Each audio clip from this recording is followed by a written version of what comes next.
time, just for Reid, starting it? Reid Smith. And how old are you, Reid? I'm 84. And you were born in the Ozark community. Ozark in Itawamba community. County, and who were your parents? Your parents' names? My parents were Ozell and Buster Smith. My dad's name was Aubrey Hype, but no one ever knew it. And just like very few people know my name is Wallace. I had a good friend, Pete Wilburn, that was in a nursing home, and he couldn't talk. I'd get about 2 words out of him, and one day I went to visit him, and he called me Wallace Reid. We grew up together, and you know, ran around a little. So you were telling me that your family came here during the lumber boom, and your grandfather Yes, was associated my with grandfather the came here Kentucky lumber before boom. probably the Kilpatricks and the Gibbs came. They came about 1920. I've talked to Ann, and that's when Fulton really grew. I've read a lot of Miss Rita's articles, and in 1900 there were between 30 and 35 homes in Fulton, and by 1910 it had maybe nearly, the population had nearly doubled, but not very many, and then in 1920 it still really hadn't grown that much. But when the Kilpatricks and the Gibbs and the Haynes came in, and others, the Maddoxes had a planing mill, and there were jobs for people. And so people came in to work at the mills, and Fulton boomed. It was the fastest growing town in anywhere in the country in the 1920s. By 1930, it had had gained up to about 2,000 people, I believe. So the lumber, I read one place might have been one of your books. Somebody wrote a book on the sawmills, and there were at one time about 400 sawmills in the county. It's hard to imagine. It's hard to imagine, but you can't imagine how much timber was here. It had never been cut. I found a place over in North Carolina. I was reading a book, and there's a place over there in the Snowbird Mountains, this side of the Smokies, where the timber was never cut. There are trees in there that are almost 8 feet in diameter, poplar. Most other trees die when they're probably 100 years old or more. But that was this is Joyce Kilmer Forrest. He wrote the poem of trees. You may remember him. And he died in 1918, but that forest is named after him. And one time I drove over past Cleveland, Tennessee, in North Carolina, just to see that. It's on the side of a mountain, and you have to walk up the trails to get to see it. But it was something to see. It's just like it was when people came to America. And so in Fulton, there was just this unprecedented growth in the 1920s that Yes. was driven by the lumber industry. That's right. And then the Depression, hit, and my grandpa, when I was real small, he wasn't in lumber anymore. I remember one time he had a cotton gin, and then he was elected supervisor from the 2nd District in '36. This was at the time they reworked the courthouse. The old agricultural building was built during that time, about the same time. So of course, WPA, the government, during the 30s, probably began to put money in. And I have the cornerstones out of the old agricultural building. And when you say the old agricultural building, It was the old rock building behind the west of the administration building. You remember that old agricultural yeah, building. that was built in about 1937, somewhere in there. And I have the concrete block that had the supervisor's names on it. And then Gerald Creeley, not long ago, had the marble block that had the trustees of the school at that time when it was built. And that marble block came out of what building? The agricultural building. Agricultural building too. And it's at Bun's house. I brought it to Bun's house. Excellent. My son has the concrete block with his great-grandpa on it, and he's got a bird bath on top of it, and he won't let me have it. I gave it to him when I moved to Columbus, and he won't let me have it back. I was going to get it, but he wants to keep it.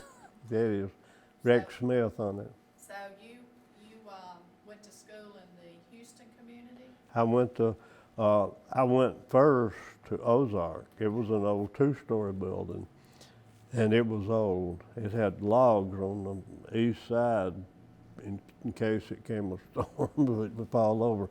And then when in 1940, my dad built a store, and they were going to combine all the schools, Palestine, Ozark, Kirkville, in north of 20 Mile Bottom. And we had the store. I sold Coca-Colas for a nickel. It cost 3 cents, and I saved enough money selling Cokes and peanuts and nabs to the men that were building the school to buy me a bicycle. I think I paid $10 for it. It wasn't new. And I guess in the 9th grade then you started riding the bus into... A week I came to Fulton in 45, and we rode about 20 miles on every day?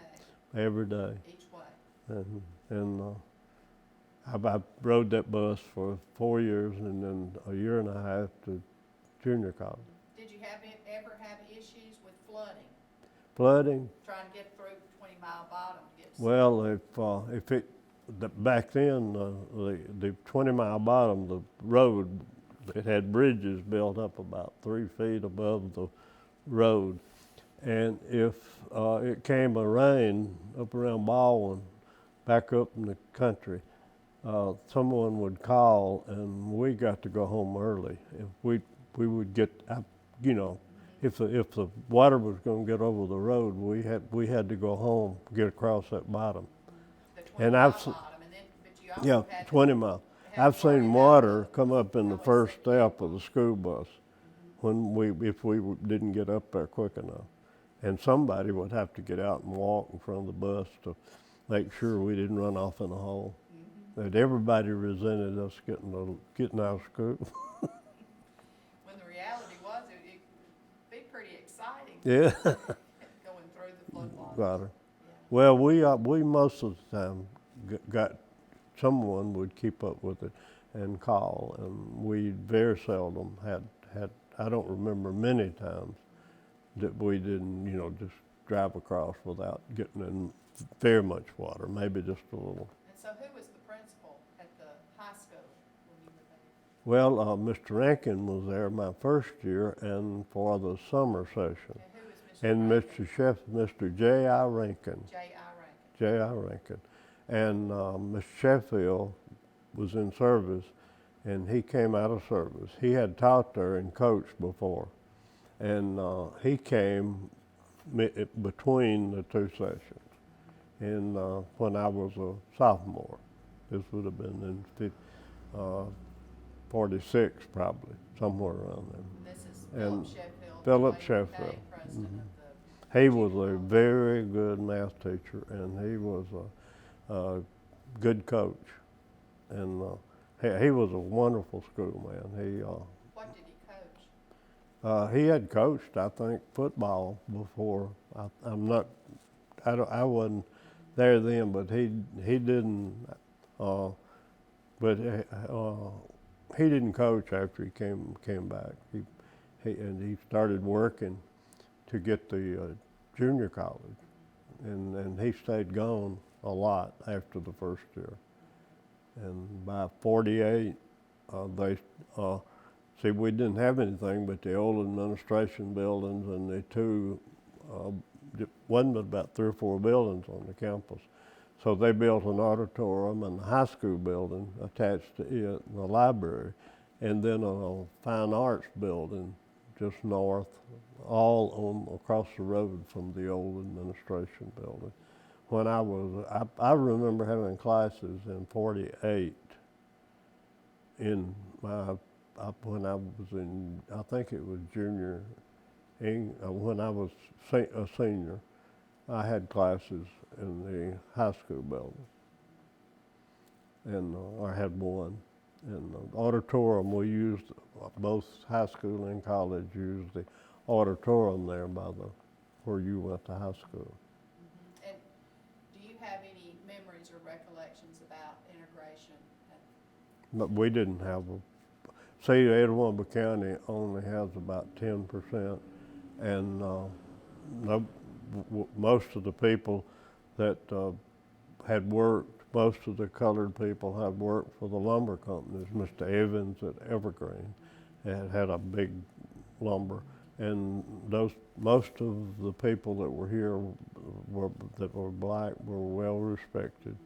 And Do you remember the swimming pool on the campus? yes, well, we had a swimming pool, and we lived by the swimming pool, and when integration occurred, one morning we woke up about 1970, and Mr. Kerball had a bulldozer out there filling in the swimming pool. I don't think that he wanted, or they wanted, whoever was responsible. They didn't want, I don't think, it might have caused a little problem if the town kids, I don't know whether they wanted to mix or what it was, but anyway, it was an expense to keep the swimming pool open on the campus in the summer because there were very few students there. And Coach Monroe and Coach Wall kept us, worked out there. And you lived on campus in the faculty housing for how many years? 16 years. Mm-hmm. I came here in 58, and 74, we decided we needed to, in case something, my father and grandfather had heart attacks when they were 54. So I didn't know how long I was going to live. I didn't expect to make 60, and here I am.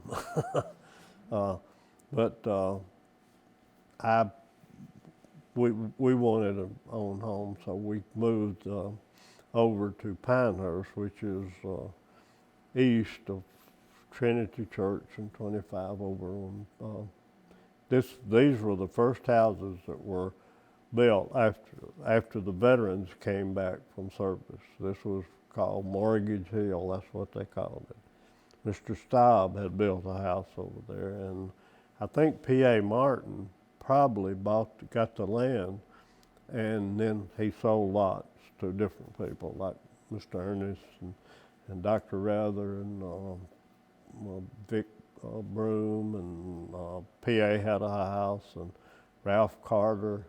The house I bought had belonged to Gib Delaney, and Nick Kilpatrick next door, and Peggy and Jimmy Stone, and Hollis Prestige built one across the street. Buck Payberry had one there. So the houses were mostly veterans that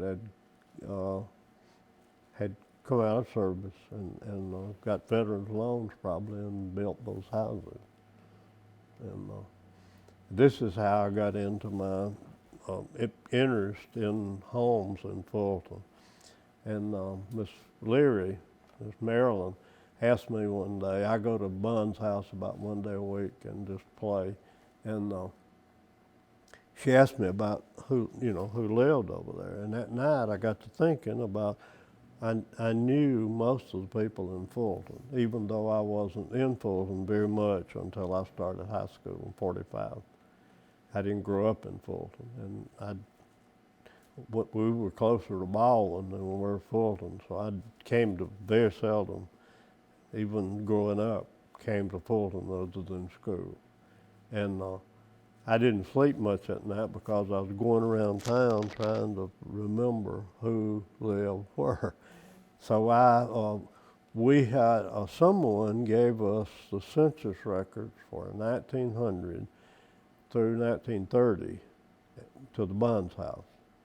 And so I took those and separated them into districts and different, And so you can take a census record and go down the street, and when they took the census out in the county or anywhere, they just went down the street, and you can just tell in 1930 or 19. I didn't recognize a lot of the names from 1900 census because there weren't many people here, and a lot of people were here then that went on west when land was opened up.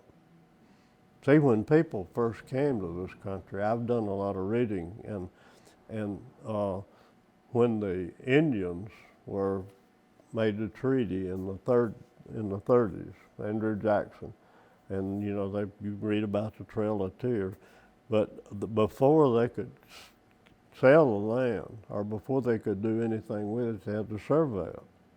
And people would buy a block of land, 160 acres. I think they had to go to Pontotoc at that time. See, back early, Lee County was not a county.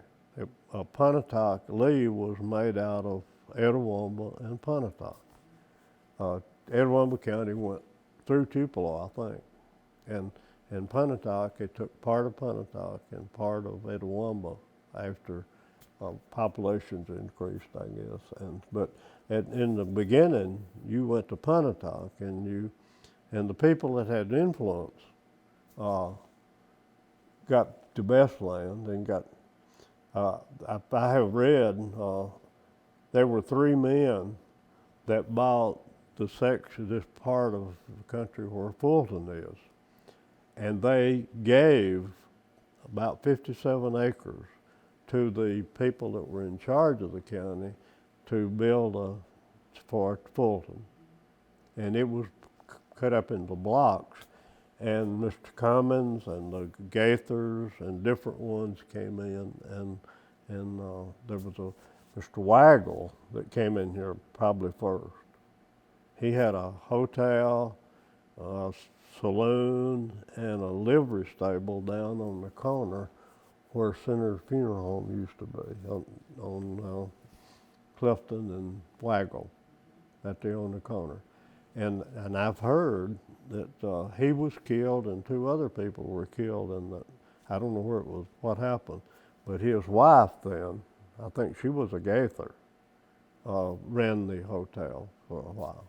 There were several hotels on down Clifton Street. See, there weren't many roads coming into Fulton. There was a road from Amory and the road from Tupelo. And in about 1919, they built that 1-lane concrete road called the Bankhead Highway from Tupelo to Fulton. And there was the stage, or there was the Eastport Road that went north.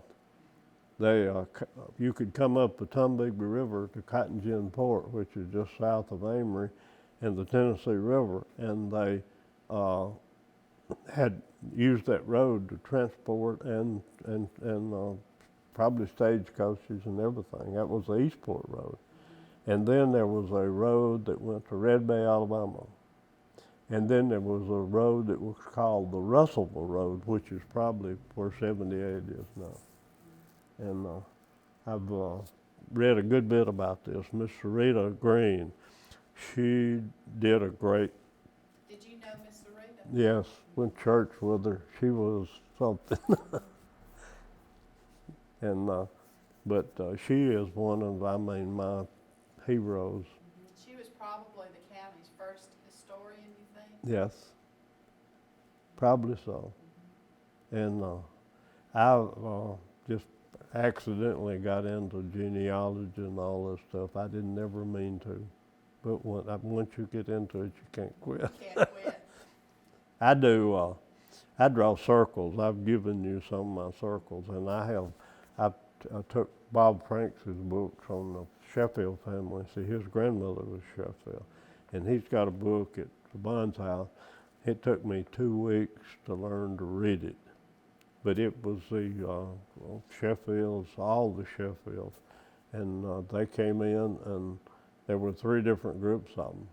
They don't even know how they're connected, but I finally had to make a big sheet, and they all came from John, and Bob had John 2 and John 3 and John 4, and I finally figured out that was a generation. They were either the first generation, second, and there were three different families, three different ones that the Sheffields came from. Same family, but three different Yes. groups. And I consider myself an authority on cousins. Most people don't know how to figure cousins. I just found out recently I'm a second cousin to Thomas Jefferson. You are a second. But I'm about 7 times removed. 7 times removed. Thomas Jefferson. Thomas Jefferson's mother was a Randolph, and my grandmother's grandmother was a Keith, and the Keiths came from her cousin. Keith married a Randolph way back there. I didn't find this. One of my cousins found it, but I just, enjoy getting into it, and I've done Fun. Elvis Presley's family, and I found a book. Forrest Reid had a book on the Reid family, That's right, I've got that book. and then Pat Miles did one on her part of the Reid family, Haven't seen that. and then there was a Dr. Madison that came from the William, and most of them in Tupelo are from that family. The Harrisons, Dr. M.L. Reid. yes, and the Harrisons, his wife was one of the Reids, and then Ada Lambert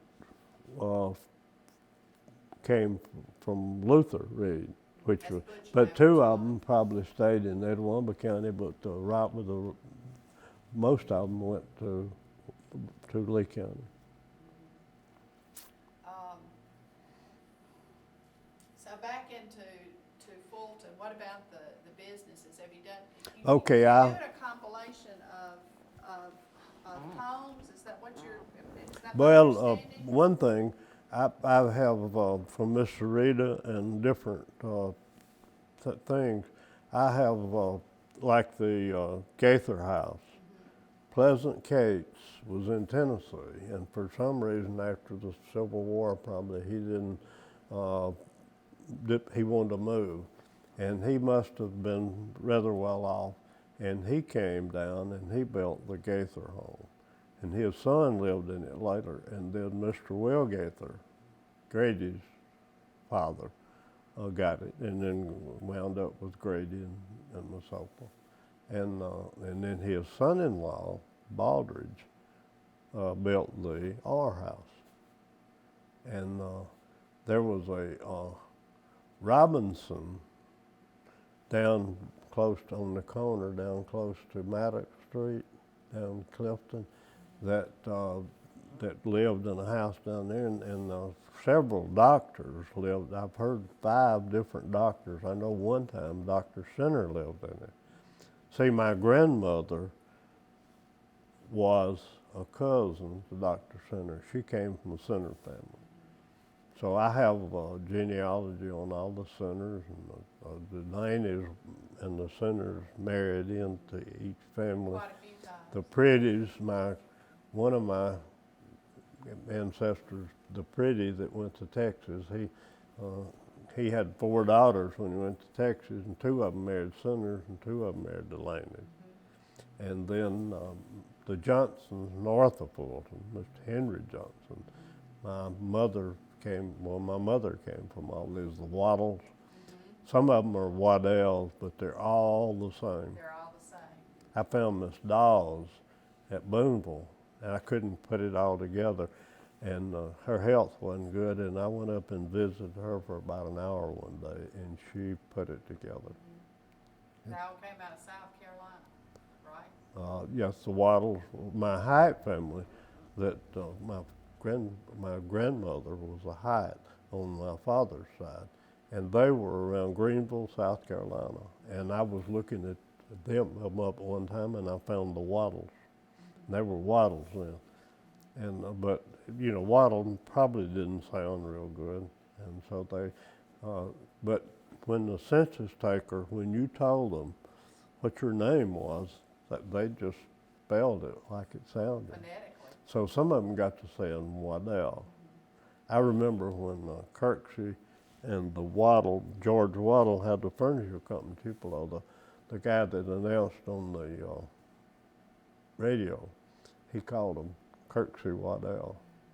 But now there's a lot, you go back further behind that, and there's a lot of them that were Waddells. But they're. What about the Sherfield Well, pronunciation? I had always, Carl and I used to kid Patsy and Mary Jo about being Sherfields.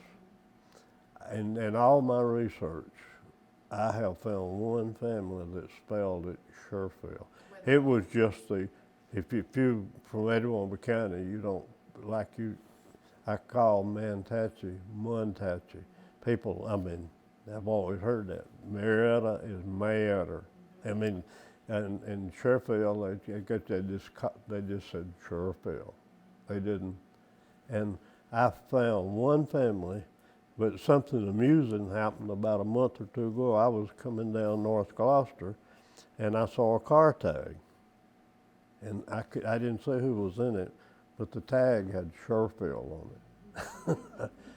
But all of them came from North Carolina. They went to Alabama, the Sheffields, and then some of them went to Texas, and 2 or 3 of them came up here, Everett, and there's 3 or 4 Everetts, and Adams. All of them in Itawamba County came from either Adam or John. I believe it was John 2 or Adam 2, which were the original Sheffield. From all of them came from the same place, so they're not Sherfields, they're Sheffields. It's just a pronunciation. Yeah, that's right. No R's in the name. Just like the Center family, I think it's a 1970 census book. I couldn't find any Centers. Well, it turned out that whoever did it spelled it C-E-N-T-E-R. But see, this is after Civil War, and no telling who took the census. But he evidently didn't know the Centers, or he wouldn't. Was not local. Probably not local. I had this friend, his wife. I was talking to her, and not long ago, and she came from a Christian family. And I told her, I said, well, I come from a Center family. So it took her a minute to catch on to my joke. Now, Reid, you had a shoe store here too. When my kids were in high school, I wasn't making a lot of money, and there were no shoe stores for children much in Fulton. Mr. Cecil had the work shoes, and he had a few ladies' shoes, and Ralph Black had a few shoes. And when we wanted to buy shoes, we had to go to Mantachi or Tupelo. McPherson's at Mantachi kept everything. And so I needed something to go along, to make a little extra money. So I bought a building and started off and just had a kind of a rack shoe store for 20 years. And I hired somebody to work in it while I was at school. And then later, after I retired, and Jane now started just taking care of it herself. And I stayed in the shoe business till I planned to get out when I retired in '85, but the school was going to build a big dorm down there, and I stayed in until Dr. Benjamin finally decided to buy the building. I didn't own the building. I mean, actually the building was built for a Ford tractor agency. Mr. Waggle built back when I was in high school, and it didn't stay in business very long. It had been used for a lot of different things, but the land belonged to the Gaithers, and Mr. Joe Russian leased the land down there that what I had and what he had for $75 a year for 50 years in 1944. And it went out in 94. So I owned the building. I bought the building, but the Gaithers still, the land was, the building and the land was going to go back to. That's an interesting arrangement. I paid $37.50 to Mr. Russian every year for the use of the land. Of course, it was kind of wet down on the left side of the highway going west, and there were springs under the building. There was a spring, big spring under the ice plant. And when I was in high school, there was a big artesian well. There was a big pipe that big around that the artesian That location or further down? it was on down below where Buster, that Davis place is. It was off about where down below the fairground. But it was a big plastic pipe, and there was big stream of water. And see, back then, the water soaked in, the water table was higher. It's not that way anymore. We had springs everywhere back when I was a kid. When I would work in 20 Mile Bottom, we'd grow corn in 20 Mile Bottom, and the water was irony. It was red, and the water, they'd drive a pipe in the ground, and the water would come up out of the ground out on flat from the hills.